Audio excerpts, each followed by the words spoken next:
All right, so we got some homework due Friday, right? So your tests are going to be a little while. I'm still working through dynamics tests right now. So yeah, some time on that.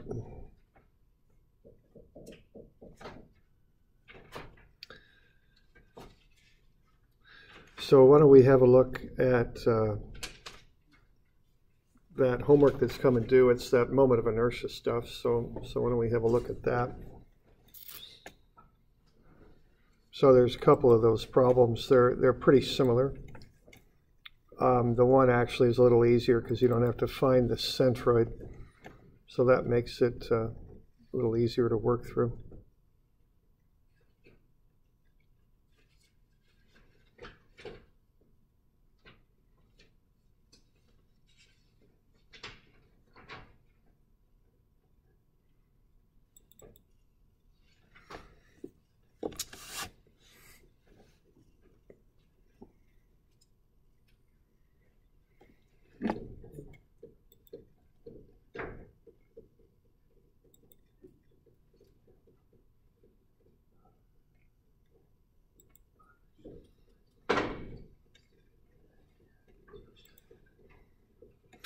All right, do you all have questions on any of these? There's 323 and then 322.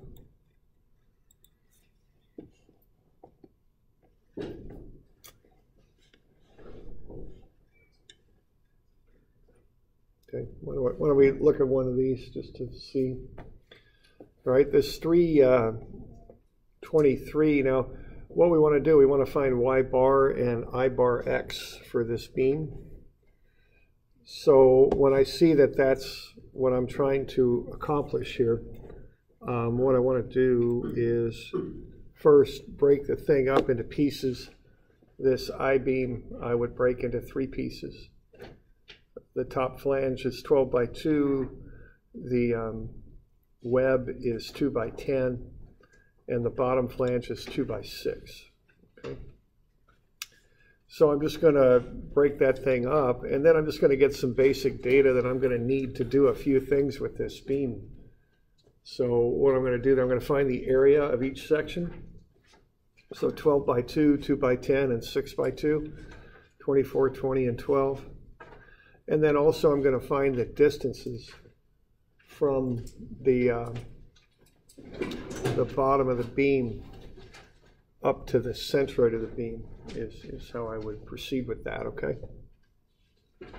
So I get half of 2 is 1 inch.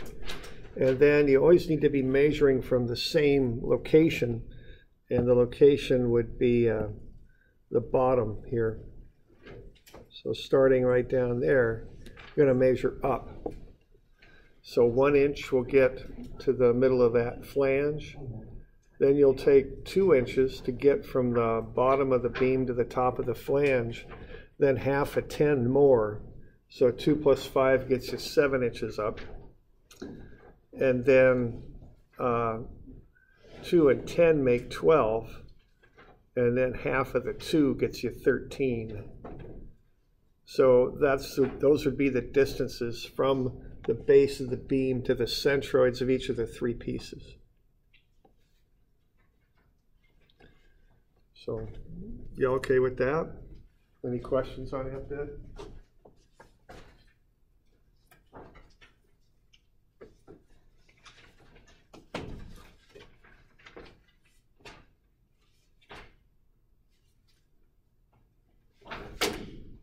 Okay. So I'd start with that. Okay, now once I've got that, what I'm trying to do here is to find the moment of inertia about the neutral axis. Now the neutral axis is located at the centroid of the beam. So what I'd want to do here would be to find where the centroid is, okay? So that would just be y bar. So I'd start at the base of the beam and measure up to the centroids there to find y bar. So I've got all that information kind of good to go. I got A and I got those offset distances. So the next thing that I'm going to do is just get a table going here. So I've got each of the parts. I'll number them 1, 2, 3. I got their areas 24, 20, and 12, 13, 7, and 1. So that's inches squared and inches. And then I got the total area is 56. Right there. And then I'll just take, for each one of these, I'll take the area times the y bar distance. And that's getting me essentially a weighted average is what it's getting me. So I can just take that times that, and it's going to equal that. So I'm just taking that times that equals, and I'm just working through that, okay? So what I'm doing there is I'm just taking the area times the offset distance. Okay. And the reason that I'm doing that is I'm just following through on the formula for centroid. And what the formula is for centroid is that y bar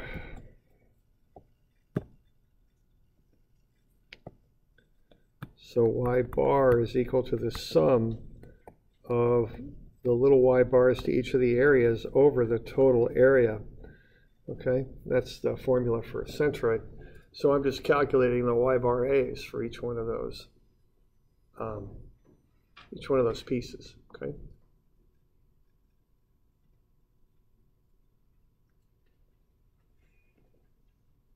Is that geared y different than the regular y? Yeah, the cursive y. What I'm doing there, I'm taking the shape and breaking it into a bunch of smaller shapes. So, you know, this y on the left would be the total y bar for the shape. The y bar on the right would be the y bar for each one of the pieces. Okay. And then the lowercase a is the area of each one of the pieces. The uppercase a is the total area, sum of little a. Okay.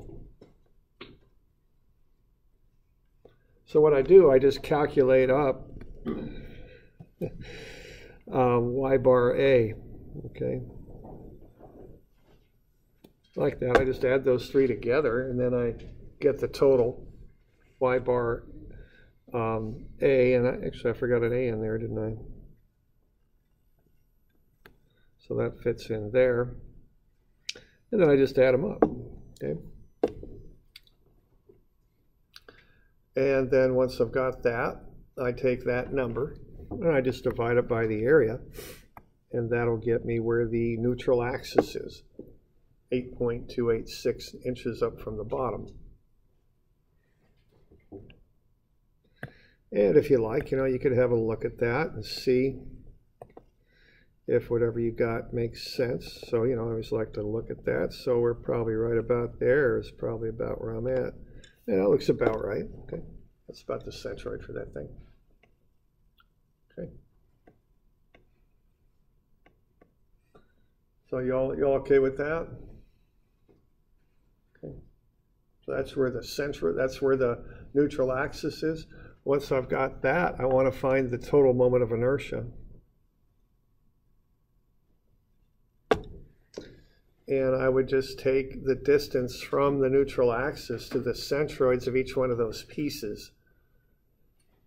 So the top piece has a centroid at 13. My neutral axis is at 8.286, so the difference is 4.714. The next centroid is at 7. My neutral axis is at the 8.286, so the difference there is 1.286. And then the last one there, the centroid for the lower flange is at 1, so take away the 8.286 and I get the distance. So what I'm getting there are the offset distances from the neutral axis to the centroid of each of the pieces.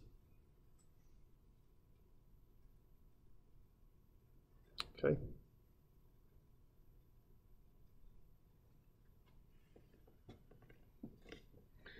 So when I run those calculations, then I've got my D that I would use for my AD squared term. Okay, so I'm just running those calculations there. I'm getting the distances, and I've got them dimensioned there on that sketch. So that's from the neutral axis to the centroids of each of the pieces. Okay.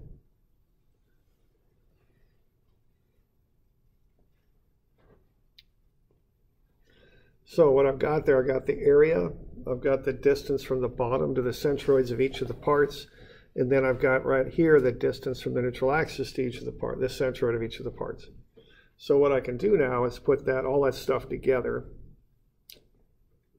and figure out the moment of inertia of this beam.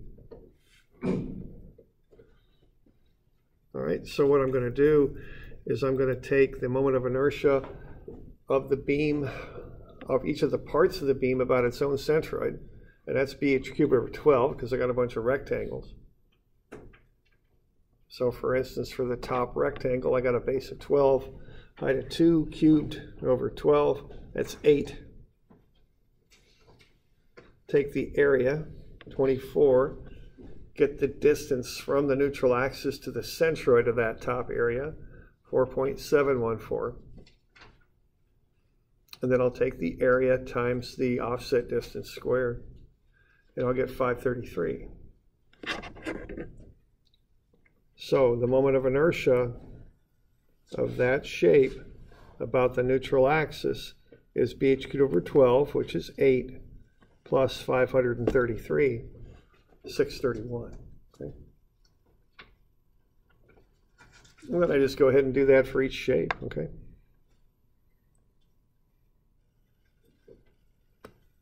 And I just find these moments of inertia for each of the pieces, and then I just add them all up, and I get 1382 inches to the 4.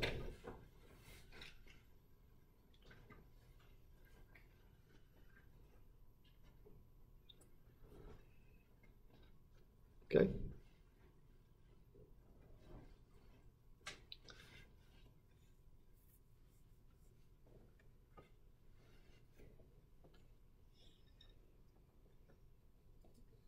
So that's the process there. So you collect the data first to get the areas of each of the small pieces, find the distance from the base of the beam up to their centroids. Use that formula to find the neutral axis, which is the centroidal formula for the whole beam. Sum of y bar A over the total A. Y bar is the distance from the base up to the centroids of each of the shapes. A is the area of the shape. So you take that y bar A, and then you divide it and add all those up, divide it by the total area.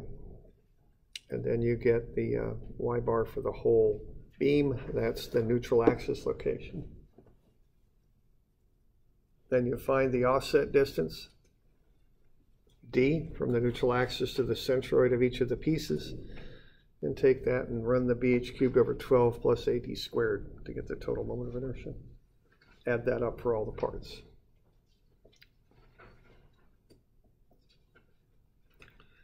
We doing all right with that? Any questions on that bit? Is there a shorter way to do it? No. That's it, man. Now, a lot of the beams that are fabricated, you can look them up in tables what these moments of inertia are. Will we be doing that very much like on exams or in this class? No, they're just, if you take structural engineering classes, you'll probably be doing it if you take like a steel design class. Right. Because a lot of that stuff's in a table, but in this class, you'll be calculating it. On a test, I imagine it's not going to be something that's grueling in the sense of work. How would you, I don't know, like what would be an example of a test question? Because I know the last test you shortened some of it. So I shorten what I can, but right. If you're going to design a beam, you got to go through something like this. You got to find where the neutral axis is at, and you got to find, find the moment of inertia. So, we'll run through some examples of using this.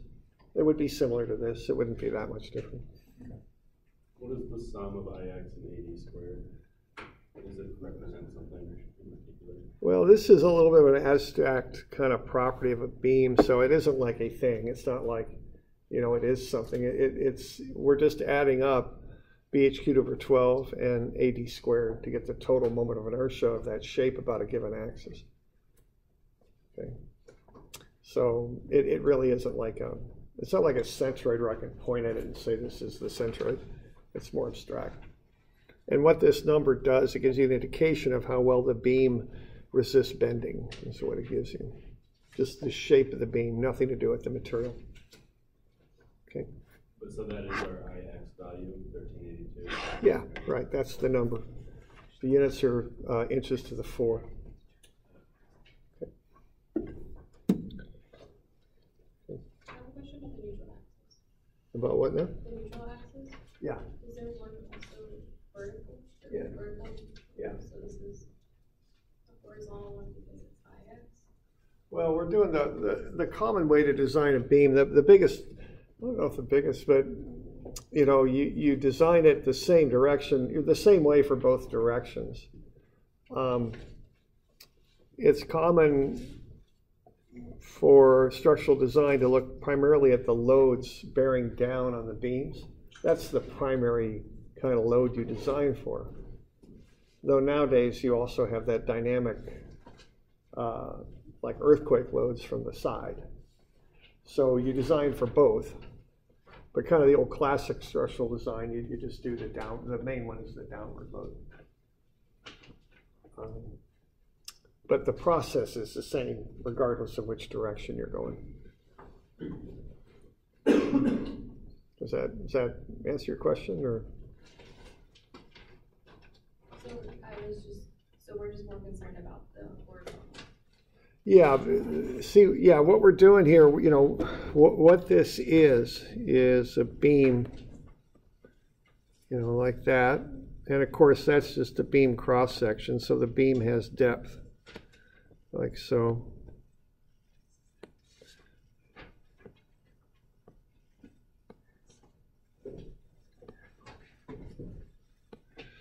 You know, so the main design parameters for that kind of load, the load down, the weight of the beam itself, and the weight of the stuff inside the building, and that sort of thing, okay? So since we're using it for like a floor or a ceiling, we're concerned about that one, but you would be concerned about the other one, which is horizontal. Well, a beam, you know, you're concerned about everything to make sure the beam will hold up. I mean, but, you know, the primary load on a structure is what pushes down, the weights. You know, that's primarily what you design it for.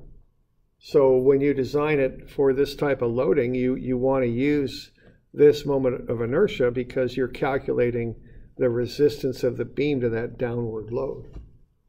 If you're concerned about loads from the side, which, again, certainly in this part of the country you are because of earthquake, but that's a relatively recent kind of real concern in design, but certainly, you know, a very important one now. But now, if you're designing this way, the way the beam resists that is through this axis right there, you know. So we're just looking at the downward loading, but you could do the exact same process we're doing for sideways loading. And that would come into play for earthquake, primarily, and wind and things like that. What about like a straight on load? This way, like that.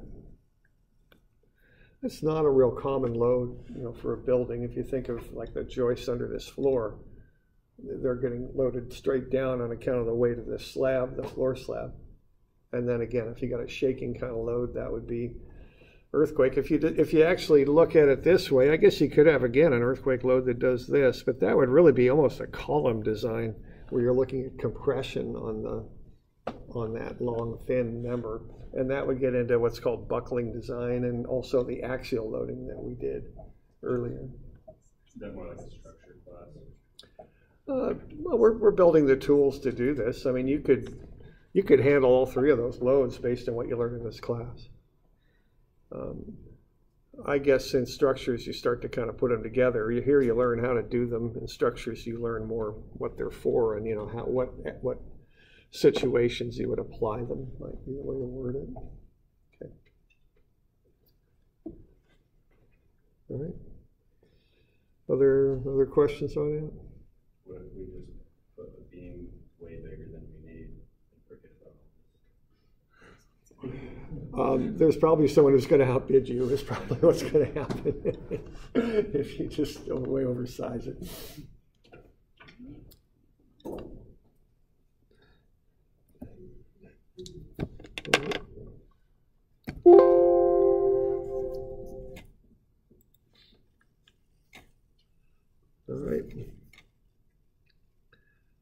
Okay, so that's that stuff. The other one, I'll first any questions on the other one.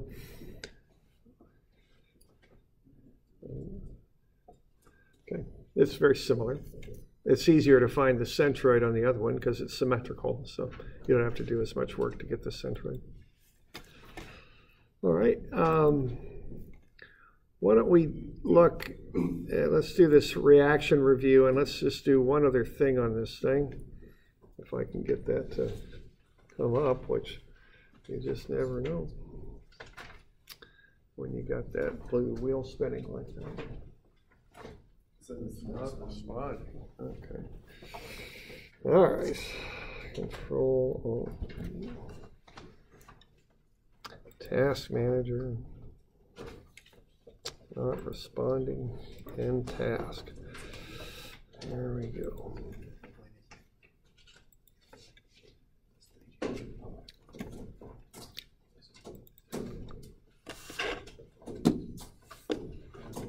All right, let's look at that one last reaction here.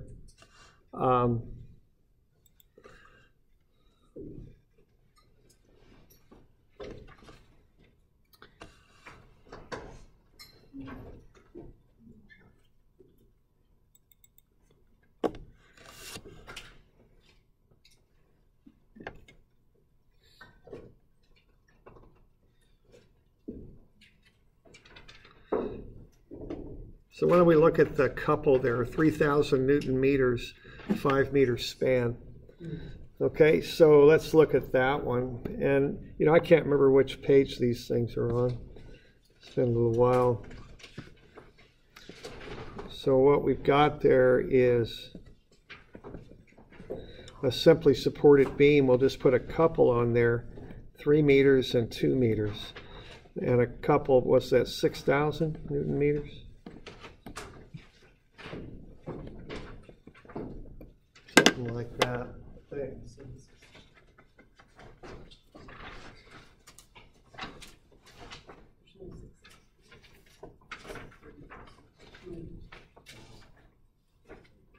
3,000 Newton meters. 760 is where we are. Once you find the reactions on that one, might take a little while to remember this stuff, but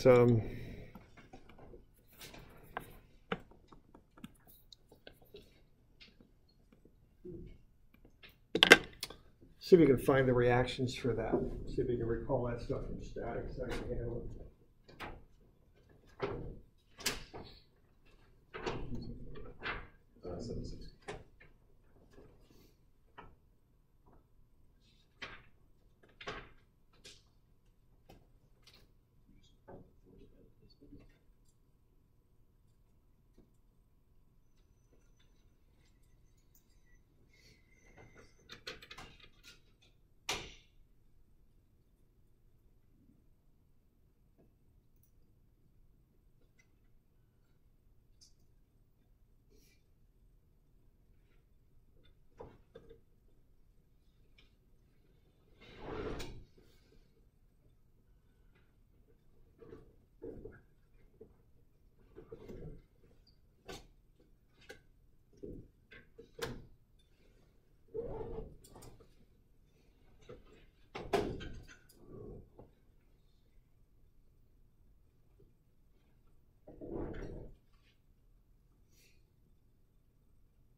Okay.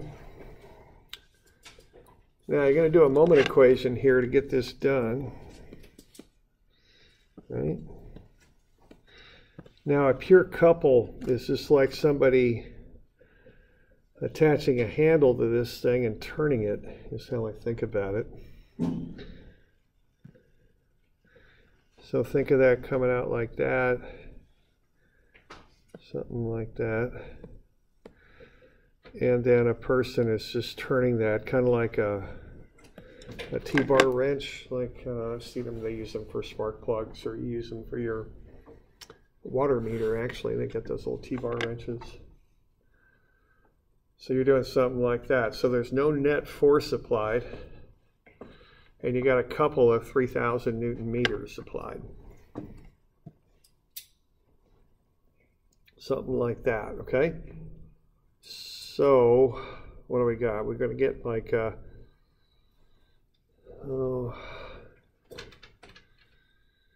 do the math in my head there, 10,000, 1,800, is that? No, 600, okay. So what we're going to do there, we're going to take a moment about A, and see that couple's clockwise, so that's a negative. So, and that will not have a moment harm. That's just a pure twist that's applied to this beam. It's negative because it's clockwise, 3,000 Newton meters. And then if you take moments about A, you've got 5 times R sub C over here on the right. So when you figure out R sub C, it's 600 newtons. Okay? And then if you go sum of Fy, it'll be RA up plus 600, solve for RA, it's 600 down. So what's happening there is you've got like a T-bar on there thing, and you're turning it with 3,000 Newton meters. You're not applying any net force, you're just turning the bar. So you get a counter moment between the couple at A and C. Go in the other direction to counterbalance the 3,000.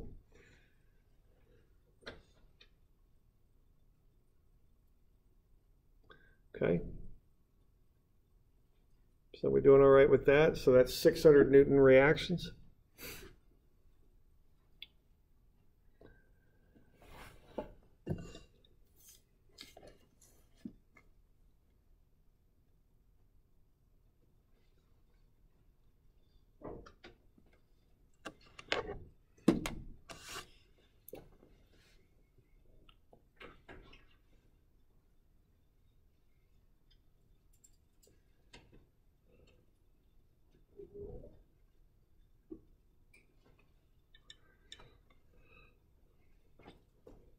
Okay, so that's the reactions there that you come up with out of that.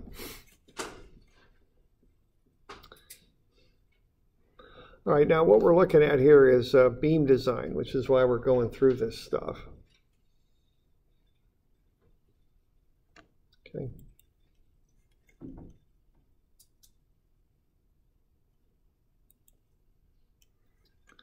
So let's start looking at the next little step in here, which is shear and moment. Okay.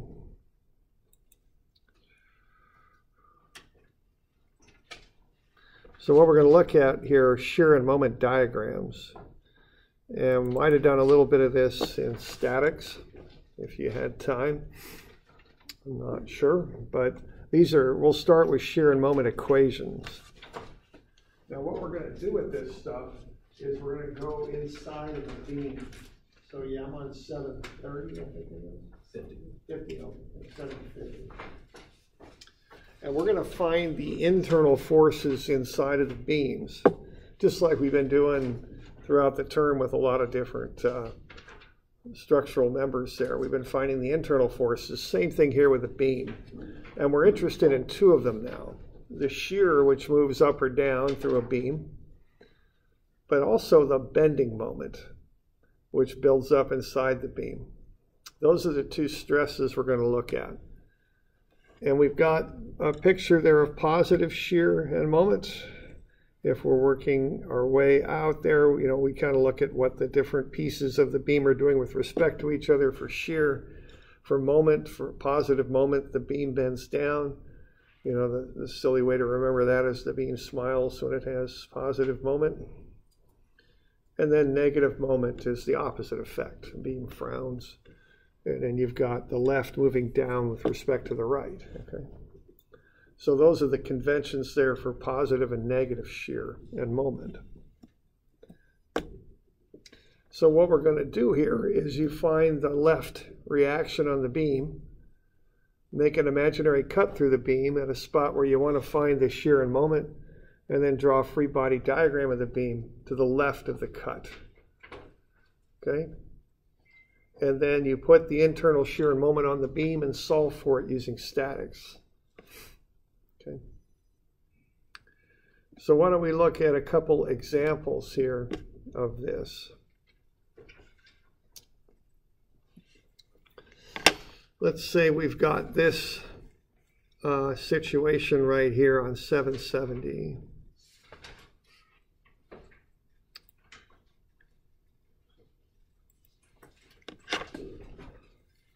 So we got a triangular load on a cantilever beam. So where we would start with that is we would find the area of that load.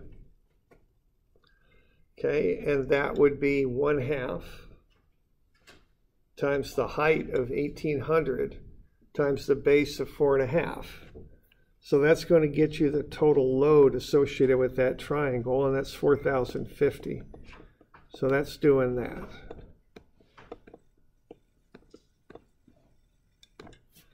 And what I'm doing there to find that load is I'm just finding the area under the triangle. So 1/2 times 1800 times 4.5, that's 1/2 base times height. That's the area under that triangular loading diagram. And that equals the load.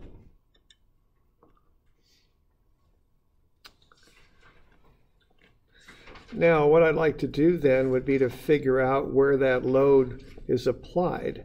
Because the way I handle these distributed loads is I find the total load and I apply it at the centroid of the loading diagram.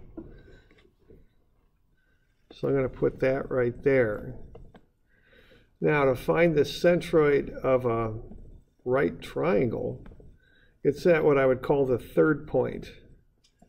It's a third of the distance of the base from the right angle.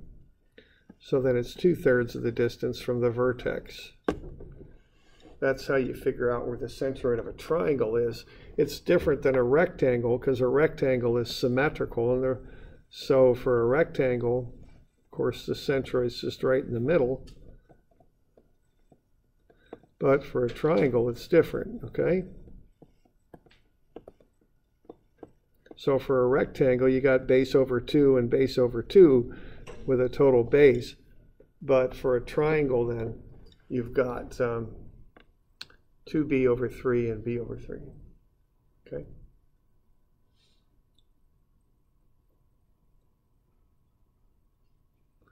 You all okay with that? Okay. Maybe the other way around would be 1/3 starting from the base. Like if you're trying to find the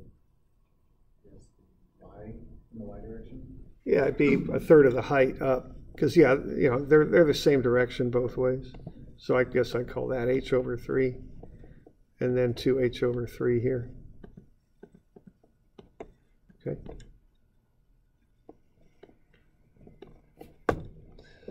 All right, so what I want here, I want a moment arm. See, I want to find the reactions of the wall for this thing. So I'd want that distance there so I can get the moment caused by that 4,050 Newton force. So that's going to be 2 plus 2/3 of 4.5, which would be 3. So 2 plus 3 gets me 5 meters.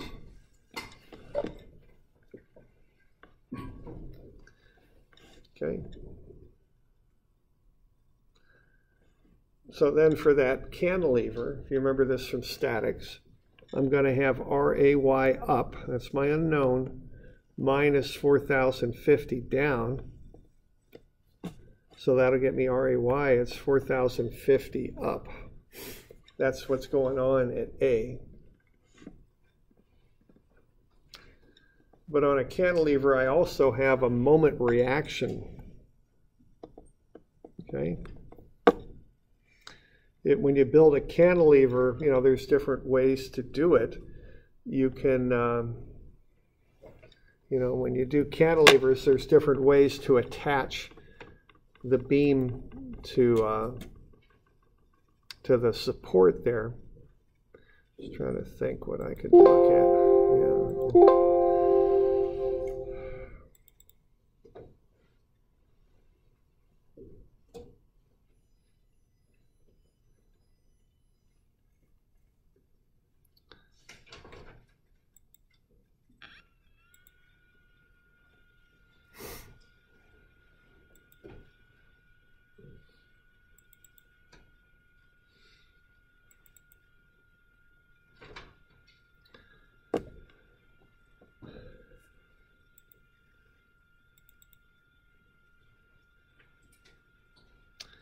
So what do we got here? I'm just trying to show you some pictures of these. Moment, free body diagrams. Yeah, it might be it. Let's see what we got.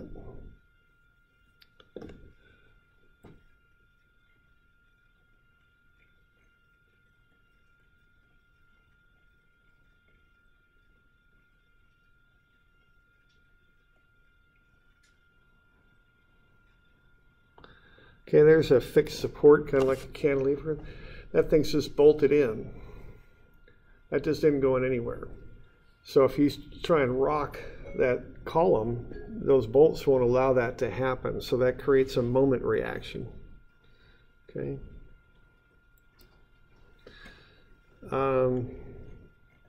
So cantilevers can be bolted in. Here, if you look at this one here, this basically a signpost. See those bolts up there? That's just bolted in there. That thing just isn't going to be able to rotate at all because it's bolted. It's a solid connection. It's a cantilever projection there coming out of there. Let's just look at one other.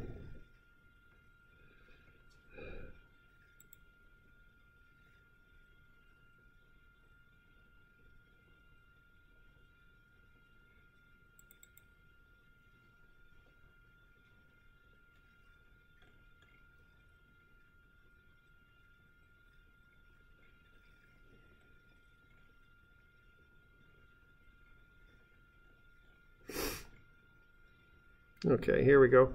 See there are the benches of the cantilever support. Those are bolted right into the concrete. You could also embed this projection into the concrete. That would get you a cantilever support. There are those bolts again. Another common way to do it is just to extend beams out of a wall for a cantilever. There we go. So here we just extend the beam out. There, the beam just projects out of the wall. Those could very well be floor joists. Those are cantilever supports. So however you put these together, the support is not allowing the beam to rotate. Okay, that's what's going on there. Okay, so you get this moment reaction that builds up. So to find that, you would put the unknown moment reaction into the equation. Then you would subtract off 4,050, which is that load times its moment arm, 5 meters, and then come up with the reactive moment, 20,250 Newton meters.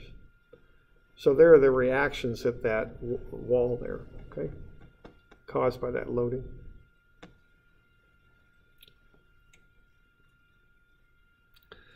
So the next thing that you would do here, if you want to find the internal forces, is you break the beam up into intervals, okay, from A to B. And then as soon as you have a new free body diagram that you have to analyze, you use another interval. So the next interval will be from B to C. Okay. So from A to B, I can draw up one free body diagram to analyze this thing. So anywhere between A and B, all I've got is a simple beam like that. And on the left, I've got the reactions, the 4,050 newtons. And then I've got this moment here of 20,250 Newton meters. Okay?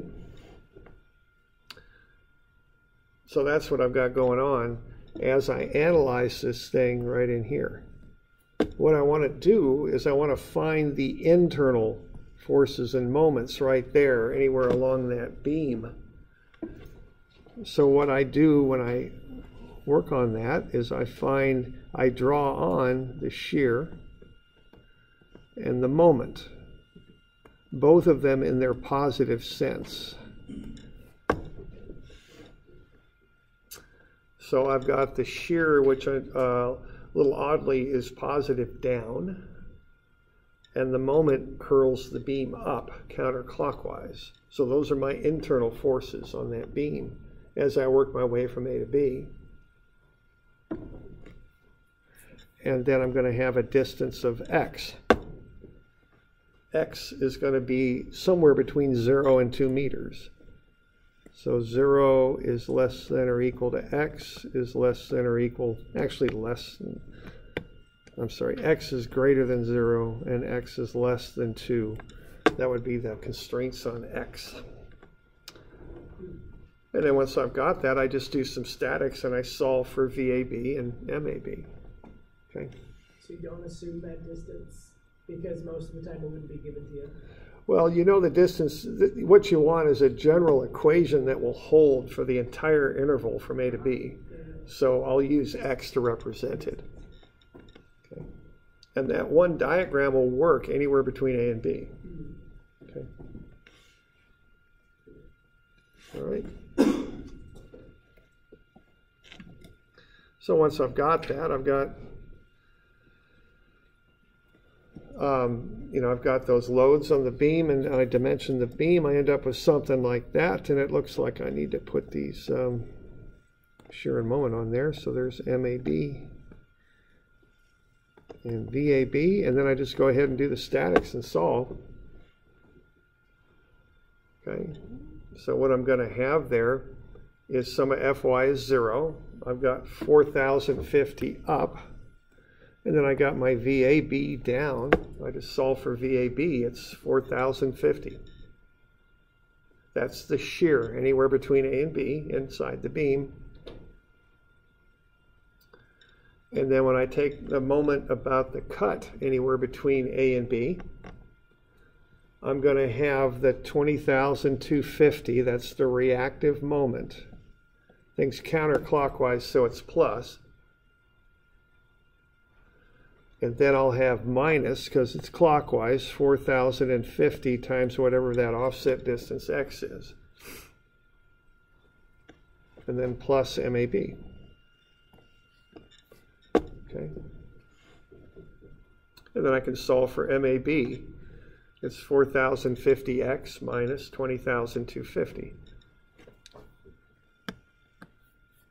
So that's the reactive moment anywhere between 0 and 2. Okay.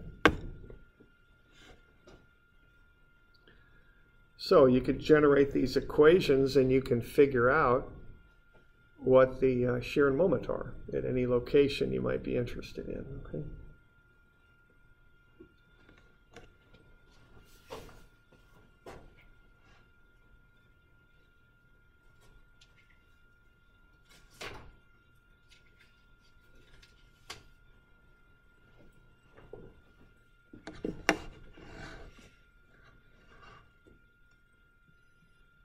Okay, we got any questions on that?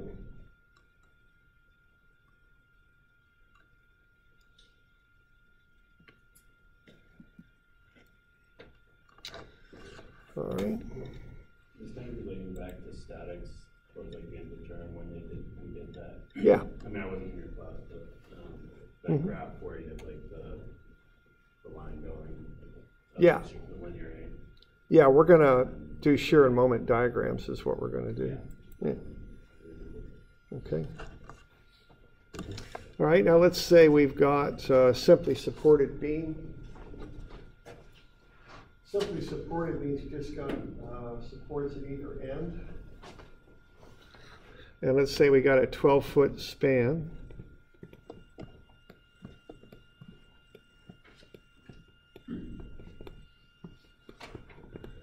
And then you've got 3 kips which is 1,000 pounds per foot.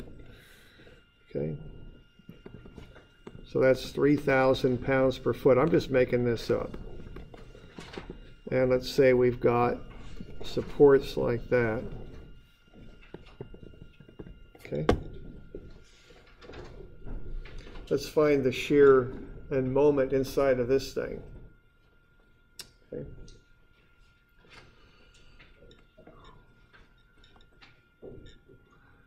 So what are the reactions going to be on this thing to start? So, well, we have to multiply by 12, so is it 18? I think it's 18. And 18,000, I think.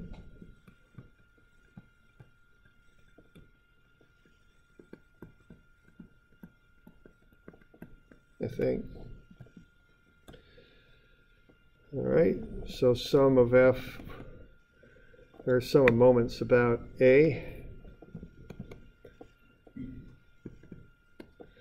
So sum of MA equals 0. And what will that be? That'll be, okay, so we got 3,000 pounds per foot. That's 3 kips per foot over a 12-foot span. So that's 36,000 pounds at the midpoint, because it's a rectangle at 6 feet. So we're going to get that, and that's 36,000 pounds, and that's 6 feet over. Okay. Y'all good there? Remember this stuff? And then we'll take that 36,000 times 6. It'll be clockwise, so that'll be negative. So 36,000 pounds times 6 feet. It's negative, and then plus 12 RB. So that'll get you RB. And that'll be 18,000.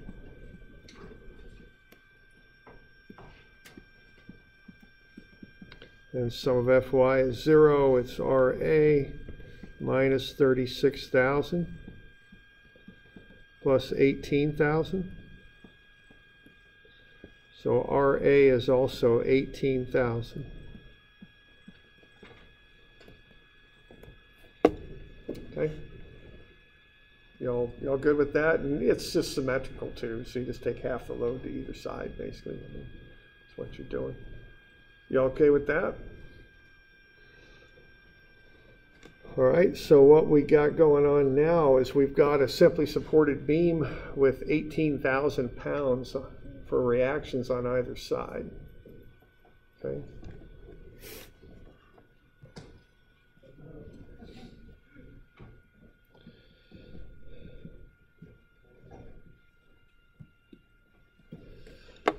All right. So let's go ahead and figure out, what's going on here. So if we make a cut on that beam,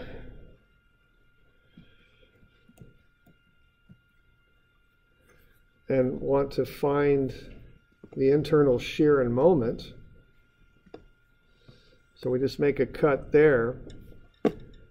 Let's see what we got, okay, to work with. So what we would have would be something that looks like that. A beam that we've cut. We're going to have 3,000 pounds per foot. We're going to have 18,000 here. That'll be pounds.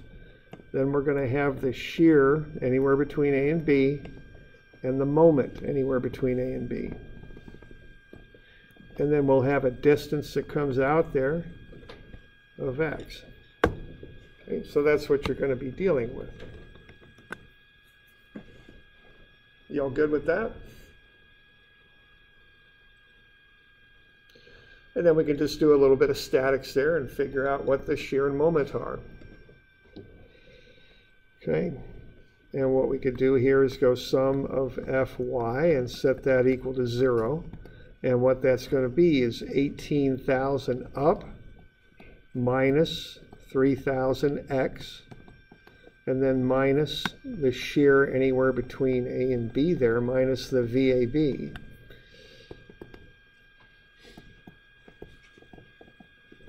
So 18,000 up minus 3,000x minus VAB.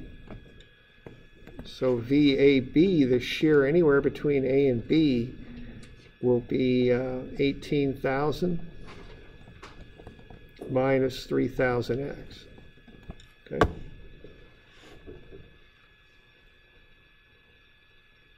So if you just plug in x, and x is going to be anywhere between 0 and 12, that equation will hold. That'll tell you what the shear is. And then you can take moments about, I usually take them about wherever I cut. So moments about the cut, that'll equal 0. And what will I have there? I'll have negative 18,000x.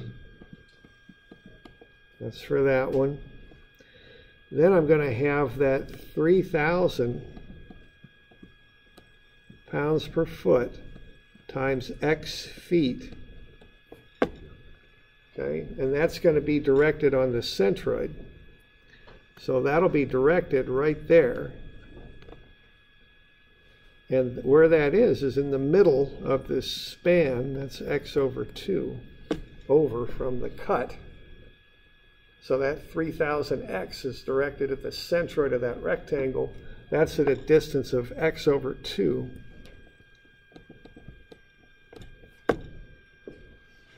From where I'm taking moments about, which is the cut over here.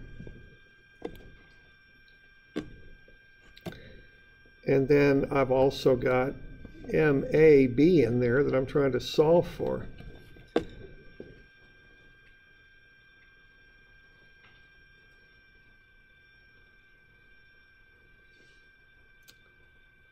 So if I solve for MAB, that internal moment, what I'm going to have is 18,000x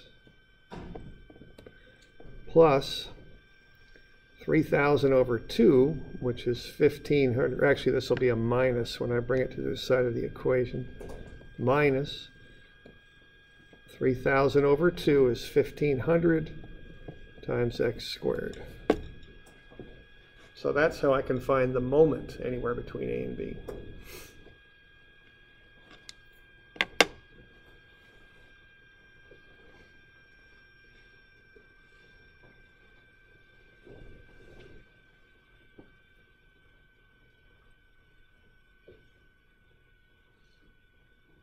Okay.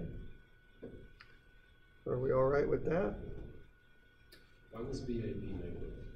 The top position. Because it's pointing down. Okay. You draw it down, that's the positive in the shear convention. Then when you run the statics equation, if it's down, it's pointing down, that's negative in statics. So we're actually using different sign conventions as we work through this. And that's just because we're looking on the right side, right? If Yeah. we're looking on the left side, it's the other way. Yeah, it is. Although it's typical to work left to right, you know, as you work across, just like you read. I mean, that's typically how we do it.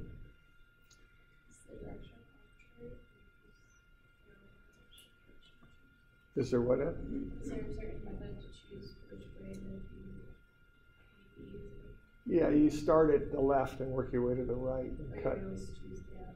Yeah, you draw the shear down because that's its positive convention. It's just, you always do it that way as you work left to right. Okay. All right, so those are the equations for shear and moment. Now, there's some other things we can do here too. We'll look at shear and moment diagrams, I think, because they're more commonly used kind of in a typical situation. But I just want to start with this stuff. Well, we take 5 minutes here, then we'll look at some shear and moment diagrams, okay?